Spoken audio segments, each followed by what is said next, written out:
Au cœur de la Plaza Mayor, sous le ciel souvent gris de Lima, se dresse un géant de pierre et d'or, la cathédrale métropolitaine. La cathédrale de Lima, c'est le temple principal de notre pays, de la capitale du Pérou. Vous savez, c'est Francisco Pizarro, le conquistador, qui a posé la première pierre pour la construction de cette cathédrale. Cette cathédrale a été construite à partir de 1735, la première pierre, mais sérieusement à partir des années 1620 jusqu'à 1790 à peu près, et après a été restaurée à plusieurs reprises, dû notamment au séisme.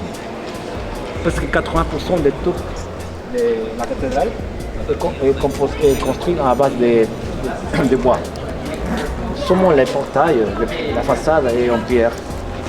Ici les murs sont plutôt roseaux avec de bois, un peu de briques. Les colonnes sont une charpente de bois vide au centre. Toute la toiture est complètement en bois avec des plâtres.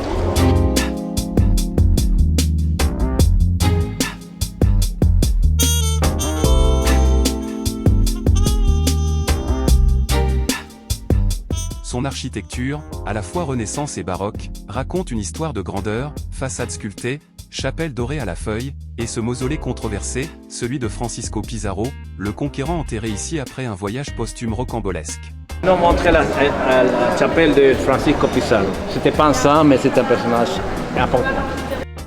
Aujourd'hui, classée par l'UNESCO, elle veille sur la ville.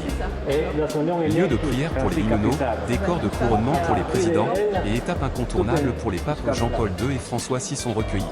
Il est allé au Vatican présentant le Pérou comme un évêque, pas des États-Unis, hein. Mais après ils se sont rendus compte qu'il était américain et il s'était annoncé comme américain. Ah. Mais par contre il a parlé en espagnol, mais pas en anglais.